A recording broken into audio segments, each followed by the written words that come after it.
Hey Radio Rothbard fans, the Mises Institute has a new free book for you. Dr. Guido Hulsmann's How Inflation Destroys Civilization.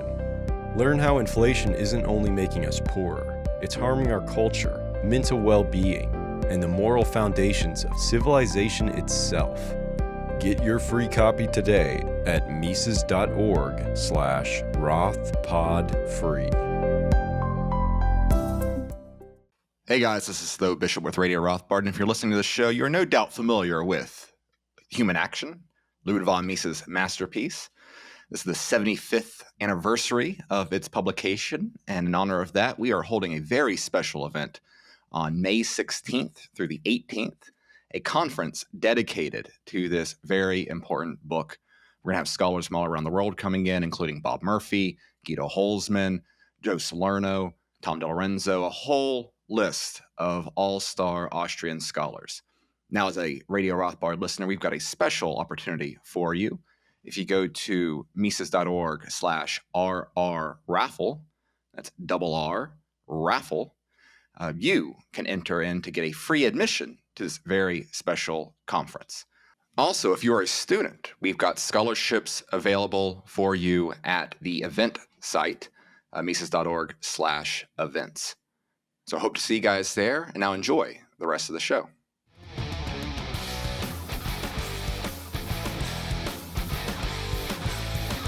Welcome back to Radio Rothbard. I'm Tho Bishop, content manager for the Mises Institute, and joined, as always, by my co-host, Ryan McMaken, who has many roles here at the Institute and was a debate participant at this year's LibertyCon, which is going to be a topic of our episode today, batting a little cleanup, a little post-mortem.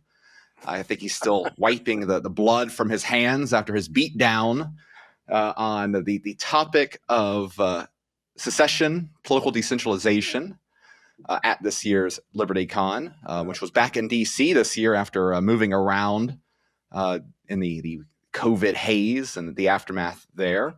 I know we had a lot of Mises fans at that event. I know in the past I've always enjoyed being at, whether it's Young Americans for Liberty or Students for Liberty, always excited to see students, particularly with Students for Liberty, get a lot of international presence there, which always great to get good Misesians from overseas coming up to the booth and reaching out to our folks. So Ryan, how was your LibertyCon experience? You survived DC. Your beard's only gotten a little grayer from the aftermath there. So how was LibertyCon writ large before we get to the topic at hand?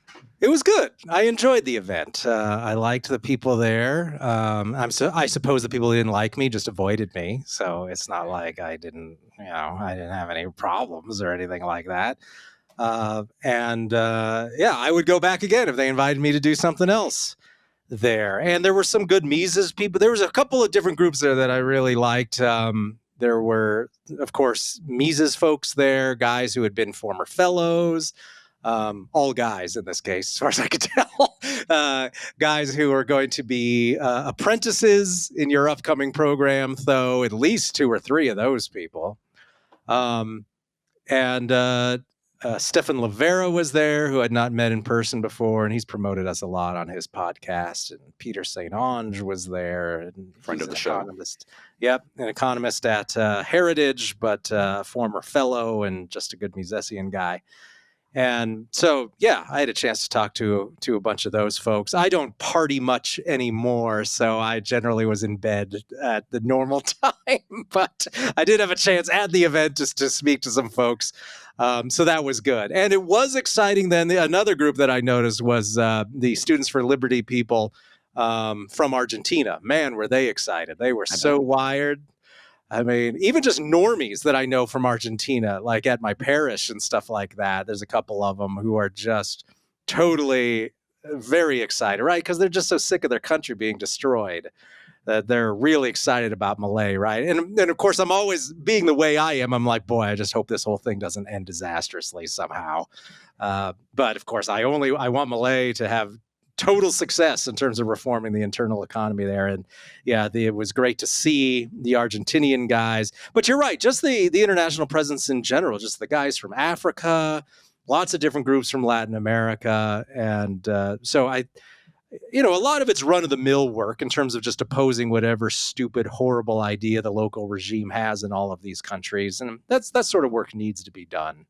I don't think theoretically there's a lot. We have a lot that we do with Students for Liberty, but in terms of foiling the more horrible plans of some local politicians, it seems that they do some good work there.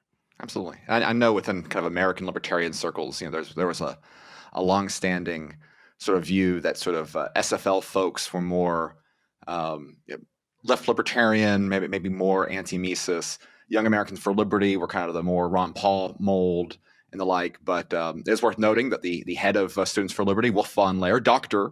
Wolf von Lehr, was actually a former fellow of ours. And I know that there's plenty of fans within the organization itself. And again, so we've always good to have friends out there. Always good to have people promoting good Mises and Rothbard and all libertarian organizations, and allowing for a stage to allow for some. I think particularly when there are some differences, whether it's in strategy, whether it is. I know they've hosted debates about the Chicago school versus the Austrian school. I think David Friedman debated Bob Murphy a few times at some of these events, and you had a debate that was actually originally supposed to take place last year at one of the Soho forums with our friend Gene Epstein on the topic of national divorce.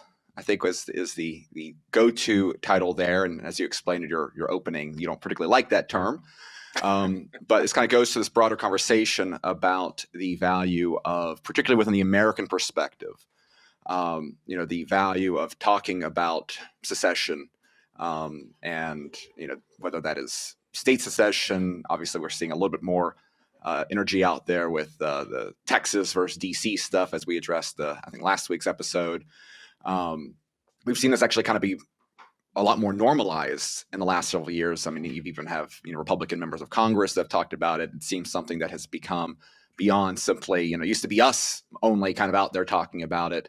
Now it is at least a conversation that's being had in social media spaces.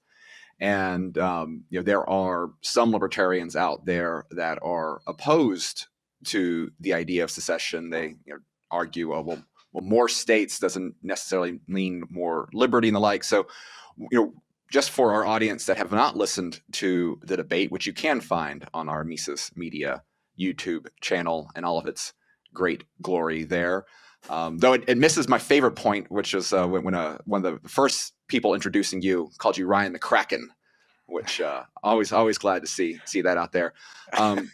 But what were your sort of opening points to be made on the topic of secession? Again, obviously a topic that we've discussed a great deal, but what did you find the most compelling, when you have, a 5-minute opening introduction to try to convince people that are otherwise sympathetic to a lot of the same ends, but may have some suspicions about this project?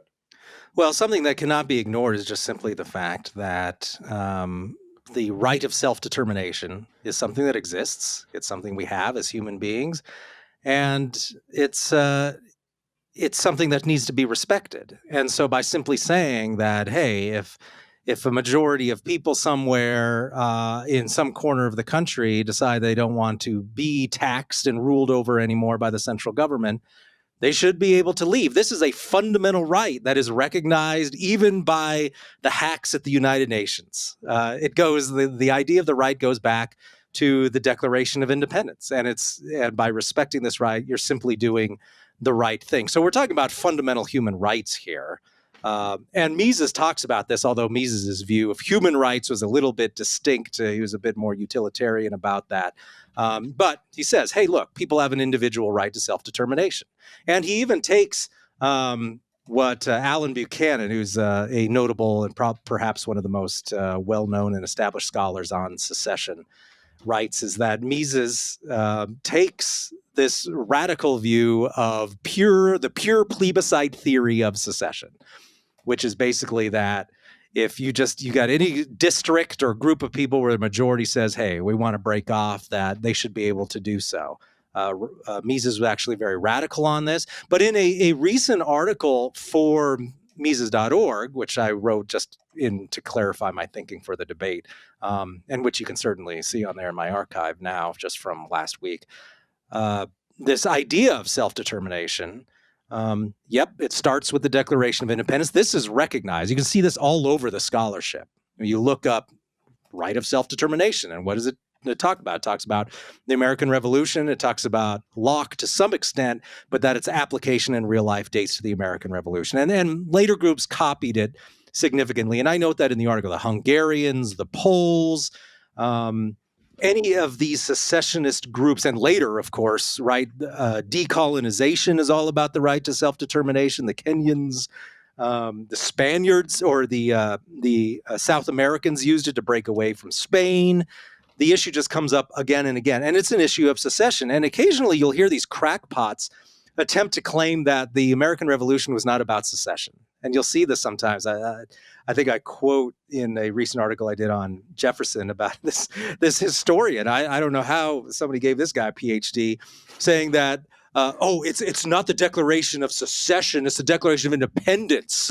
Secession has nothing to do with the Declaration of Independence. Well, nobody thinks that except a tiny little group of people who are committed emotionally to opposing secession. And I quote Harvard historian David Armitage, not exactly a Rothbardian, but as mainstream can get, who says, look, Jefferson wrote in his Declaration of Independence that people have a right to break off and form their own government.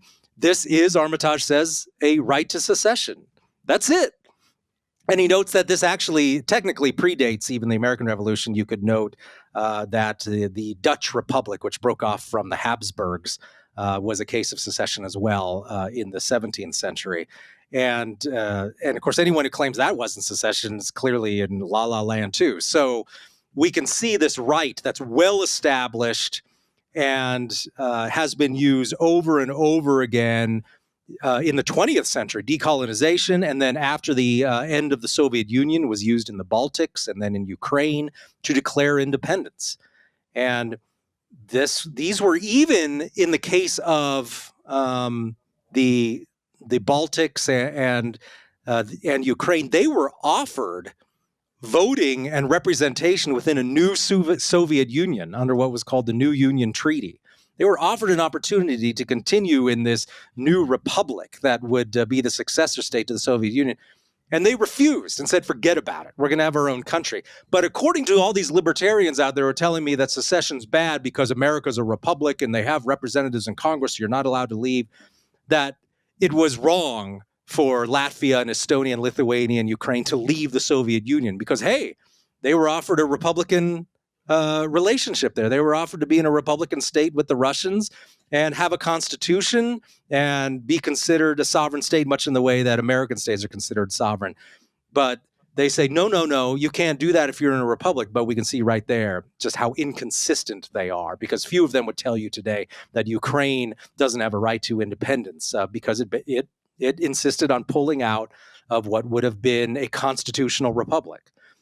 So just the whole thing is really half-assed, I would say, on the part of a lot of these claims about secession. They claim that, it's not a right people have. They claim that, because there's a constitution, you can't do it. In fact, Mises addresses that specifically. He says in Liberalism, even if the Russian Empire, he's writing in 1927, actually, that was the new Soviet Union by that point, even if the Soviet Union converted over to a constitutional republic, these minority groups that want to leave the Soviet Union, they should be free to do so. The fact that you have some specific type of government is irrelevant to whether a group should be free to hold a plebiscite and leave. So if you can try and convince me, I suppose, that Mises isn't a liberal, that Mises didn't understand these issues, that Mises was naive, which of course is a joke. But Mises understood the right to self-determination. He understood the realities of self-defense and international relations. And he took clearly the point that secession is a human right, or at least it's an individual right, as he phrased it, and that people should be able to do it under any circumstances, whether you're in a republic, whether you're in a dictatorship, whatever, and really just for any reason. So that's really the fundamental starting point that I come from with these debates on here. And I leave it up to these people to try and convince me that we should deny those rights and that these groups should be forced to continue in your country, whether they want to be in it or not. And before we touch on some of the kind of specific complaints or specific concerns that your opponent, who is Jonathan Casey, who is the chairman of the Classical Liberal Caucus within the LP, which itself is kind of a reaction to the Mises Caucus, which has no relation to the Ludwig von Mises Institute. As a whole, all sorts of fun libertarian drama for anyone that's been following that on social media the last several years. But one of the points that I think is interesting, because this is something that goes beyond some of the confines of this debate, but it is this interesting contradiction where a lot of the arguments against secession from a libertarian perspective attempt to ground themselves within this sort of universalistic argument, right? That everyone deserves liberty, and therefore that I don't want New Hampshire to break away. We need to be focusing on making the United States, just as a local example, a more liberal entity writ large. And we'll go into some of the specifics on, I think, some of the really weird arguments that were used in this debate. But it flies completely against the idea that, okay, well, that individual right of self-determination is something they don't recognize. And this is a big point that you make in your book, Breaking Away. It starts off with your introduction: universal rights locally enforced. And for any Radio Rothbard listeners that have not yet gotten their copy of Breaking Away, the Case for Secession, Radical Decentralization, and Smaller Polities, you can get it with a discount at the Mises store using the coupon code Rothpod. I think that saves you 10%, which puts the cost of the book underneath $10. That's the deal of the day right there. But it seems like that inherent contradiction, right, where, okay, well, if secession is political determination, if your right for a political representation of your choosing is a human right, is a universal right, is a natural right, they want to throw that out the window in the name of universal rights. Try to impose it so then this universal sphere as a political project. And that contradiction is something that kind of pops up right away on the difficulties of trying to appeal to some sort of principled libertarian position. Rather, we can suggest other motives for why particularly DC libertarian organizations are less keen on this discussion than others. But that right there seems like an inherent contradiction going into this debate.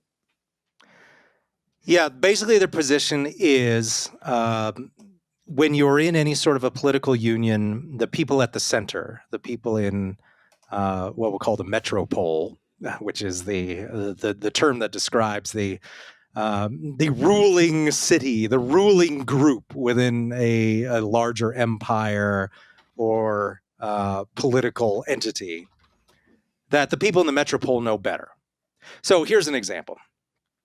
So a state, each state in the United States has legislative branch, executive branch, judicial branch. It has a Bill of Rights. Almost every state constitution that I've seen. In fact, every one that I've actually looked at has one, but I'm not prepared to say that every single state constitution has a Bill of Rights. Maybe there's one or two that don't have one. But yeah, every state has a Bill of Rights. In many cases, they're much, much better. I was looking yesterday at the Indiana Bill of Rights from the state constitution. It is actually much more detailed and better than the U.S. Bill of Rights. It's on gun rights, it's better. On freedom of speech, it's better. Blatantly clear that the government there cannot give any money directly to a religious organization or promote any sort of religious establishment. All sorts of great stuff in their Bill of Rights. But what these anti-secession people would have you believe is that, well, yeah, sure, every state has a Bill of Rights, every state has its own Supreme Court and legislature and democratic institutions, but you can't trust them. The only people you can trust to enforce liberty are the people on the U.S. Supreme Court, are the people in the U.S. Congress.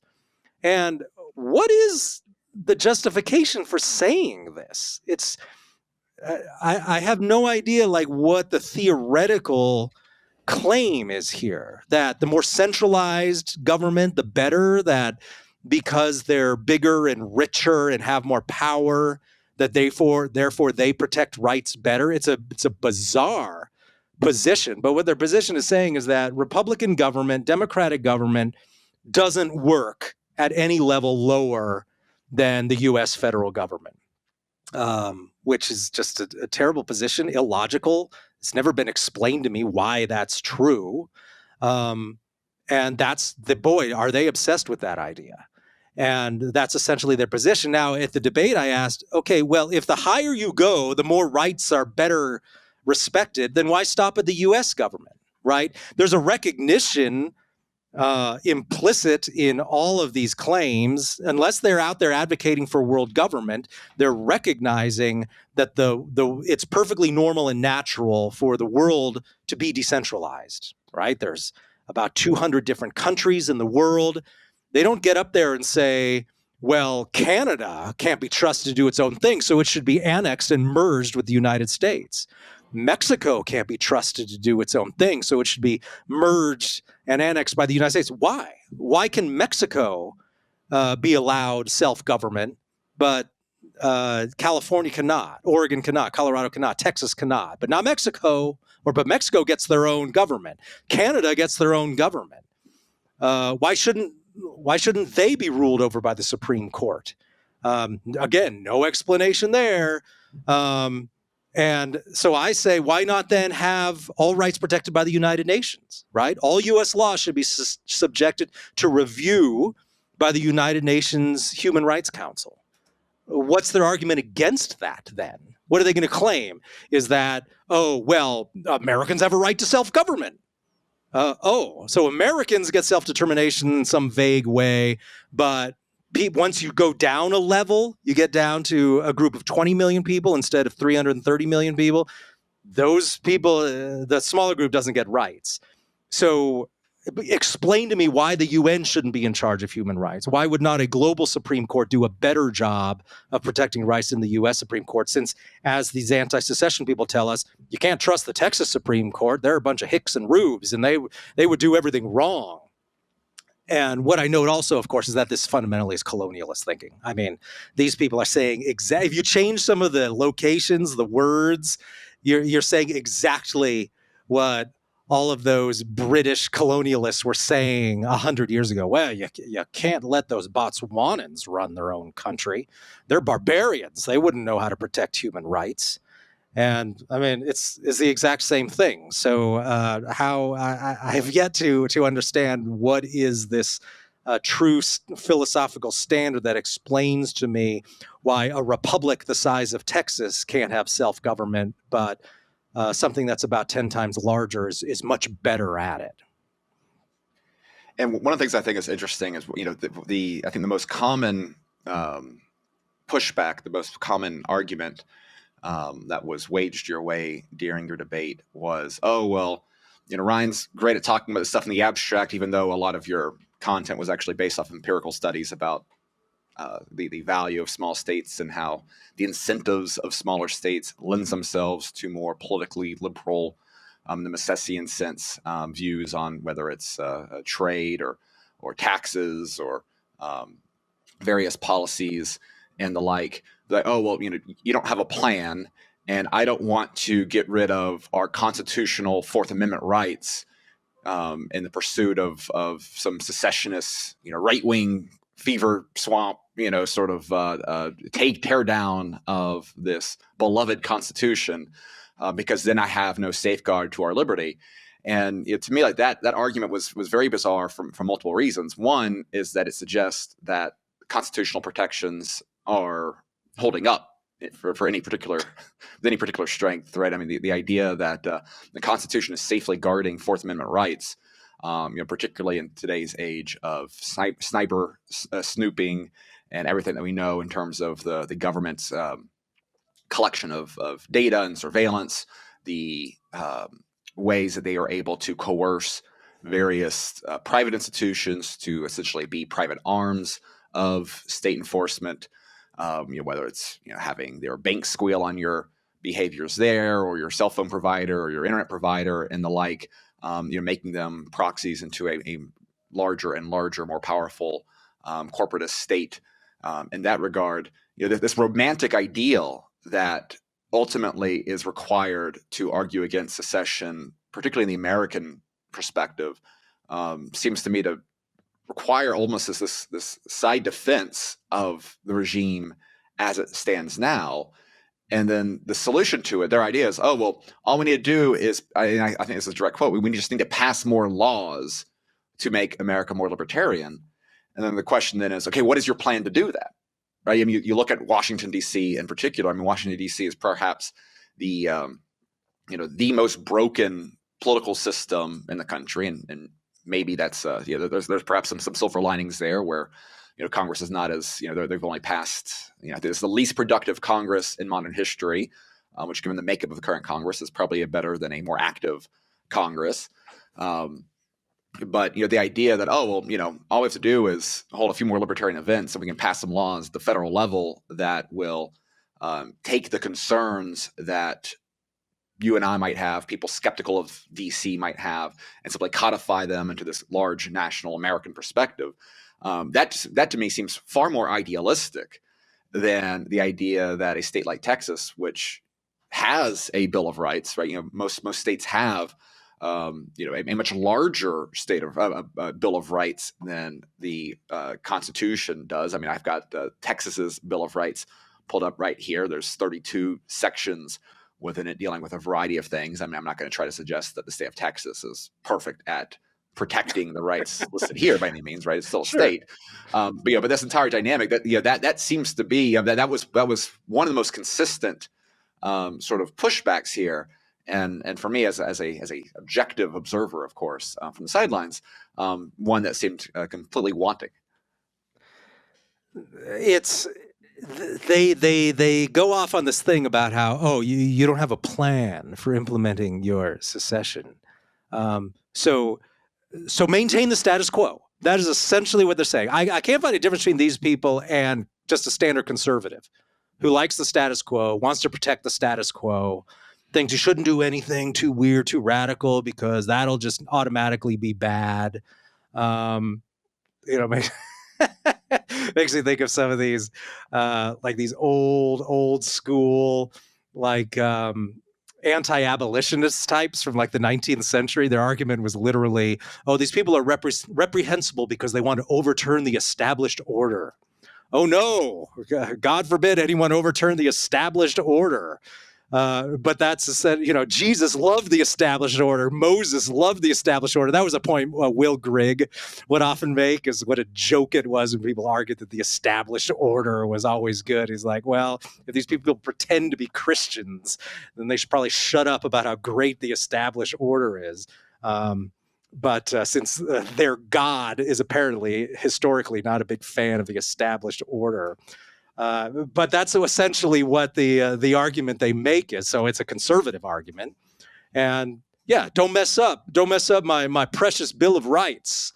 Let's do my plan. What's your plan?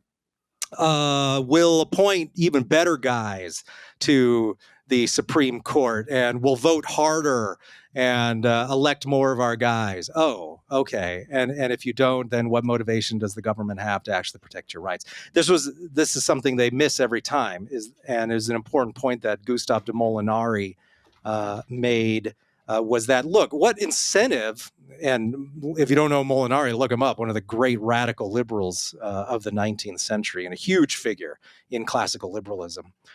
He said, what incentive does the government have to protect your rights if no matter what you do, you can't leave?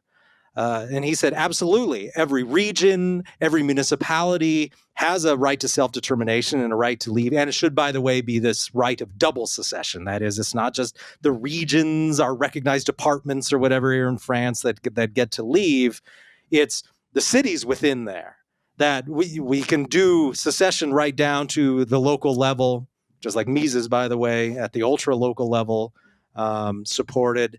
Because only at the threat of losing this wealth, losing this population, does the state have any motivation to actually protect your rights. Because otherwise, ultimately, experience shows that they see that, we're just the majority's in charge.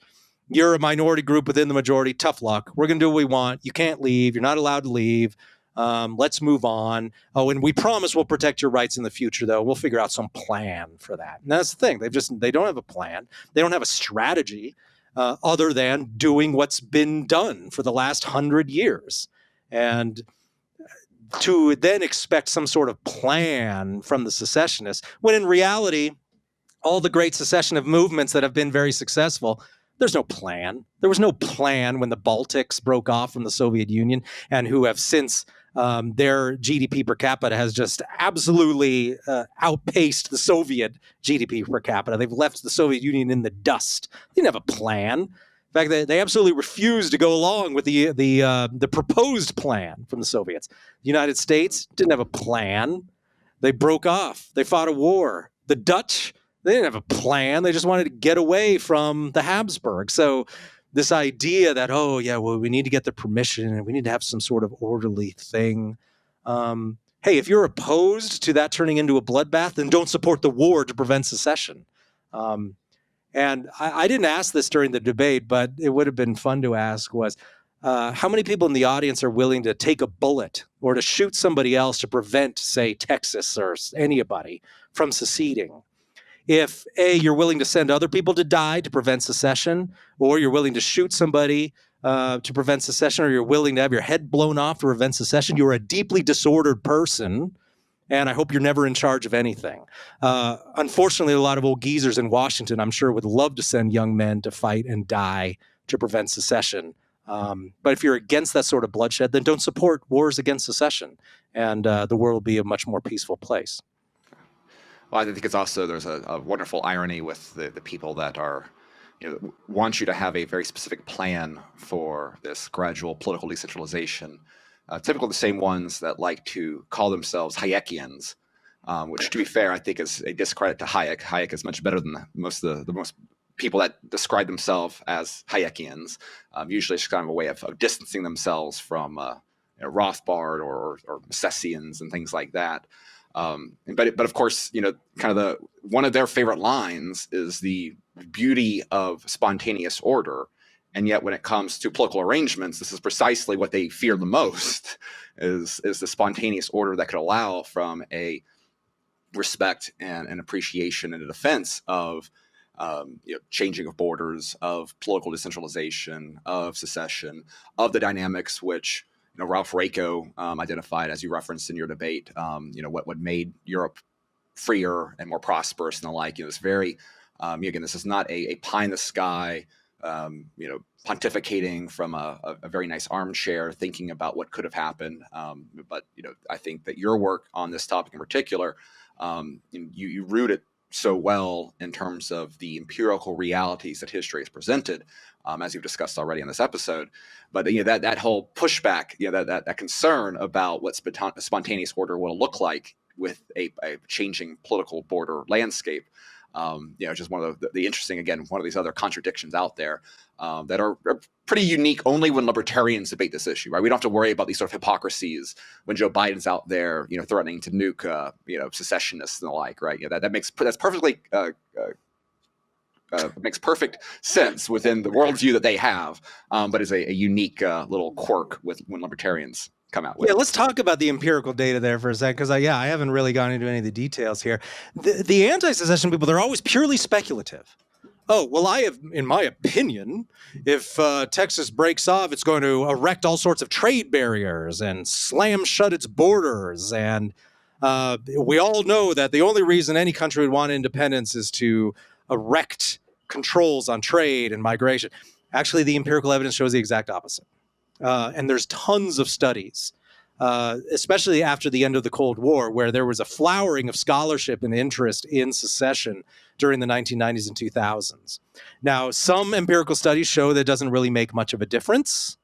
Many empirical studies, however, show that smaller countries that have broken off from a larger entity, which, by the way, those countries like Ukraine, the Baltics that broke off from the Soviets, they were offered in this new Republican Constitution free trade, a guarantee of free trade with all other parts of the Union. They said, no, thanks. Why? Was that so they could erect more barriers against trade? Nope. Because what the data shows is that all of these countries that broke off, all these countries that broke free from the Warsaw Pact, countries like that decolonized, they're very interested in trade. They're very interested in attracting good migrants. They're very interested in attracting purchases for their goods and purchasing foreign goods. Why? Because they have to. They can't even pretend to be autarkic, where they're, we'll be self-sufficient. We'll make everything ourselves.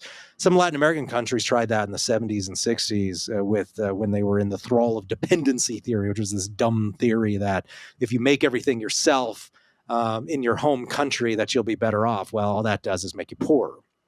So none of these countries tried that. And as has been pointed out, in fact, the smaller countries, the countries that are post-secessionist states, they tend to be, quote unquote, more conservative. And what they mean by that is lower tax.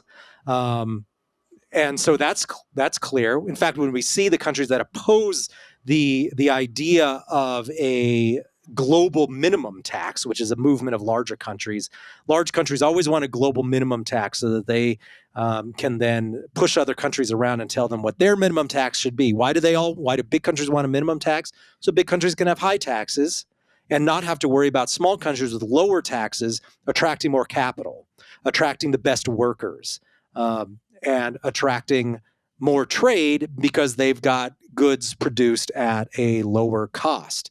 And Ireland and Hungary are two specific examples where they've been for years opposing this idea of a global minimum tax. And the EU keeps coming back and threatening them and throwing fits and saying, hey, you people, you don't appreciate how good high taxes are. And you should support our high tax regime. But little countries, they know that low taxation is a way to compete. Lots of scholarship also on how this works in the Caribbean. All of those tiny little microstates throughout the Caribbean. Gee, how many of them have thrown up barriers to taxes and to the movement of capital? They do exactly the opposite. They're highly dependent on free trade. They all want free movement of people within their countries. They want to attract people. They want to attract capital, and they want to trade with everybody else. And it's the same way with a lot of these former colonies in Africa, like Kenya, like Botswana, like Nigeria. They all heavily dependent on free trade, and they are pro-free trade. It's the big old Western countries that are always trying to negotiate very managed trade, which they call free trade, which all has 10,000 pages of rules about how to trade. It's usually the post-colonial countries that want more free trade. So the empirical evidence just isn't even there. They're just making stuff up, the anti-secession people, when they say, oh, yeah, when countries become smaller and break off, they want less trade. They want more tariffs. Not true. Demonstrably not true. And so present me the evidence then that shows me that they don't have any. They don't even read the data on it. They don't even read the studies. They read like little op-eds that they write on their own websites, and that's their whole idea. That's their whole concept of the world of secession and scholarship. They couldn't name for you a single author who's written on the topic in the larger world. And so, of course, they have very little to offer in terms of any original contributions. When they also revert to that sort of conservative mindset we discussed earlier, when they talk about how, oh, well, America's like this beautiful free trade, free migration zone. And, if we have Texas secede, then all of a sudden you're going to show your passport in the border, and you might have tariffs going from California to Texas and the like. These similar arguments were used against Brexit by certain types of European libertarians. And, I think the Adam Smith Institute, very boldly, rebranded itself as a neoliberal think tank in response to the libertarian backlash to pro-EU arguments alike. But of course, that assumes that what we have right now is some sort of glorious free economic zone within the United States, where of course the taxes and the regulations and all of the additional costs going in there is like, fine, you don't have a tariff between Texas and California, but particularly on the regulatory side of things, California's ability to set emission standards and the like that end up being nationalized, end up imposing a lot more on goods than you might have with a simple tariff. And again, this nationalization of regulation and all of the costs that go into what we have right now. If you on the border issue, right? The way that immigration problems create strains elsewhere, right? I mean, that's another kind of one of the problems of this nationalized perspective on borders. I mean, you've written on that topic as well, and on some of the issues even there. Again, all this stuff is just accepted as part of the status quo, that, oh, it's better than what I can imagine in a world that essentially takes what we have right now and just adds on to it, ignoring the fact that, again, historically, it's the checks on that overriding authority that do the most to rein in these impulses. And again, so it's once again, you have the defenders kind of appealing to this very romantic idea of what superstates are in the present, to diminish any pushback, any meaningful resistance to these superstates in any sort of practical political sense. And we should note also that the idea that any country, that any state that were to declare independence, or any portion of a state, would immediately start demanding passport checks is easily disproven by the existence of the Schengen area in Europe, where you don't even have to be a member of the EU, and it's a borderless zone. So in case you don't know, the Schengen area is that area of Western Europe where there are essentially not borders between these countries in terms of migration. And hey, Switzerland's a member of it. Norway's a member of it. Neither of those countries are even in the EU. They've chosen to have open borders with these neighboring states. Oh, and yet they're independent countries. Gee, according to the theory of the American anti-secession crowd, that's impossible. That would never happen. So yet again, easy to show a historical and real-world example and modern current example of just how wrong they are. So yeah, prove to me, gee, why does Switzerland have an open border with the rest of Europe? Why does Norway? They're not forced to by membership in the EU because they're not members. So, they have no answer. They're just, the fact of the matter is they, a lot of them are just driven by hate. They don't like that there's people in some parts of the country that seem different from them culturally, and they don't want those people to do anything on their own. They want those people to be ruled from Washington, where the anti-secession people agree more with the ruling class there, and they disagree with the local ruling class in some of these local regions. And so they want to make sure that their preferred ruling class runs the show. And that's essentially what it comes down to for a lot of these people. Well, and I think a good illustration on this, and I think this is a good way of ending it, is that, and again, I'm not trying to be, to act in bad faith here. I'm not suggesting these are bad people and the like, but I think that there is a big difference in the way that certain types of libertarian spheres look and think about these sort of things. And I think a good illustration of this also happened at LibertyCon. And Ryan, I'm not sure if you saw this clip or not, but David Boaz, who's vice president of Cato, and I think is a one of the libertarian scholars that is very well respected in the sort of crowds that your opponent comes from. He gave this talk about the need for a modern defense of liberalism, which both of us would agree with, and it kind of just depends on your definition of liberalism there. It's very clear when he talks about the issues that he thinks are worth taking a firm stand on. One is that it often, whether or not he would ground it in this way, often there is a lot of celebration in terms of the positive rights that have come from the American regime over the last, you can go back decades, whether, a positive right to gay marriage, for an example, which has then had larger consequences in terms of freedom of association. Boaz talked about government racial discrimination, but of course that's just kind of a rhetorical game.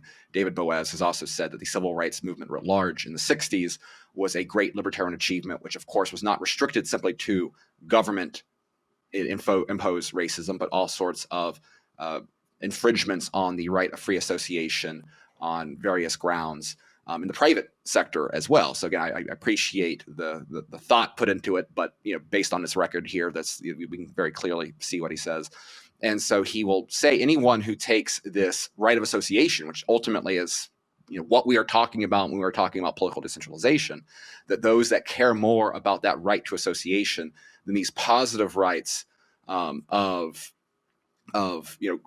forcing individuals to treat everyone as equally, using the states which has created. I just saw today a pop up that our friend the Colorado baker lost another Supreme Court case dealing with a trans cake now, because that's the new version of that topic, right? That there is a sense to which a certain type of libertarian more or less agrees with the cultural, with a lot of the direction that the modern state is taking. Rather, but they just don't like, they'll disagree with the taxes. They want to eliminate licenses for hair braiders and the like, right? There are micro issues in which they think that the state is imposing additional costs and whatever, but more or less they are optimistic. They think that America 2023 is better than it was in 1993 or 1963. And they are willing to take the additional levels of statism for their desired cultural ends.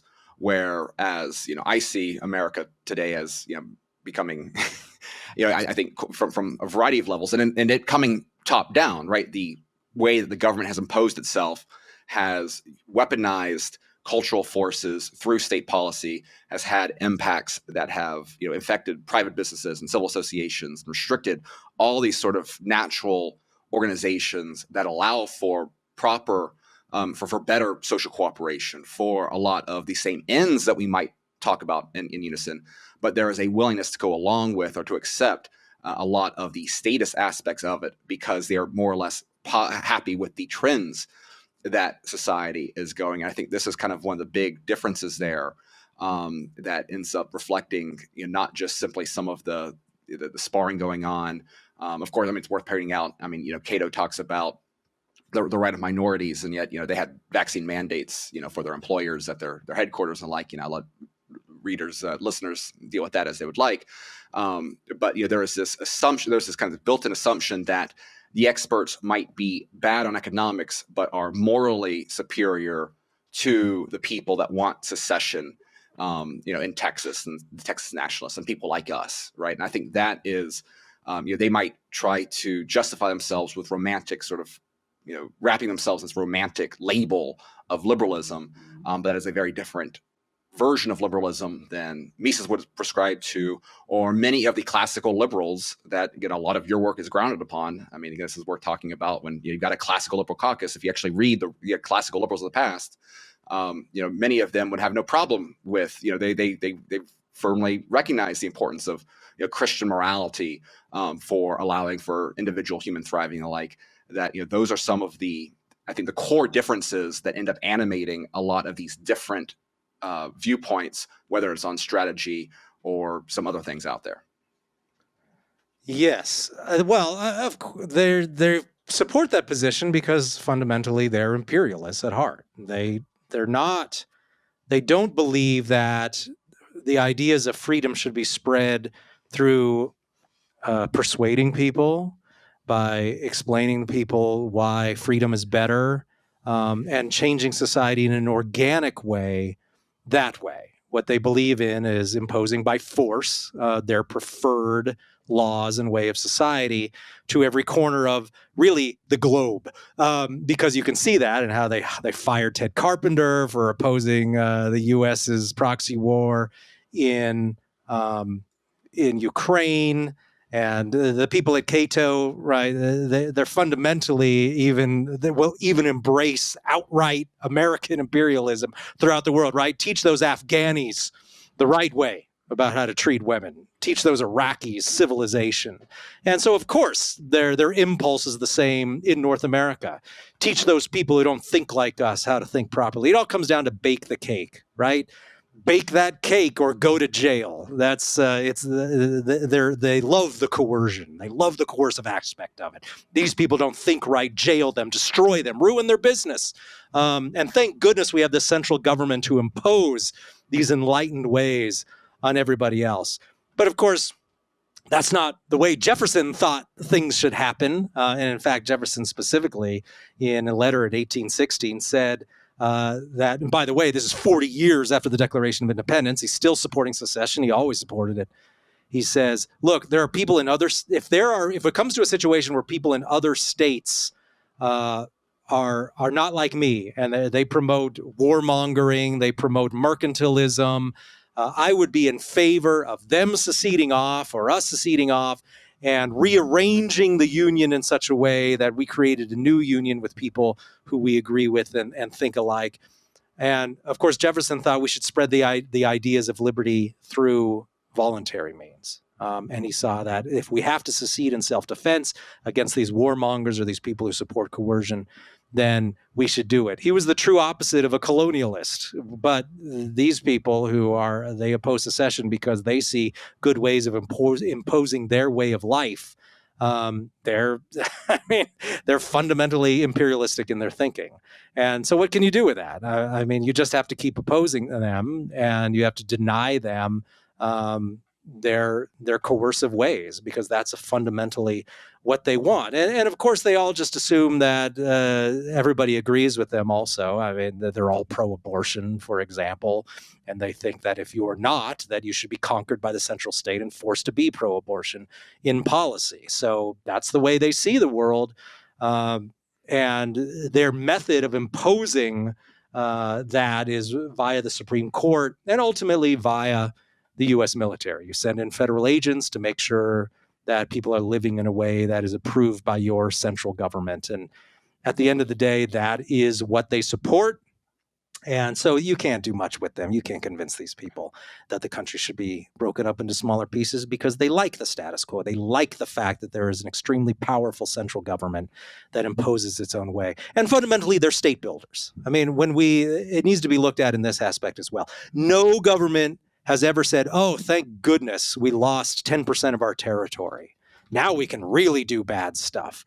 No, a fundamental aspect of state building, that is building more powerful states over the last 500 years, what these people, these anti-secessionist Cato types, claim to be against is the idea of further centralizing power, imposing the central government's official morality and way of life on all of the surrounding territories, and proceeding from there. That has been the state building exercise for centuries.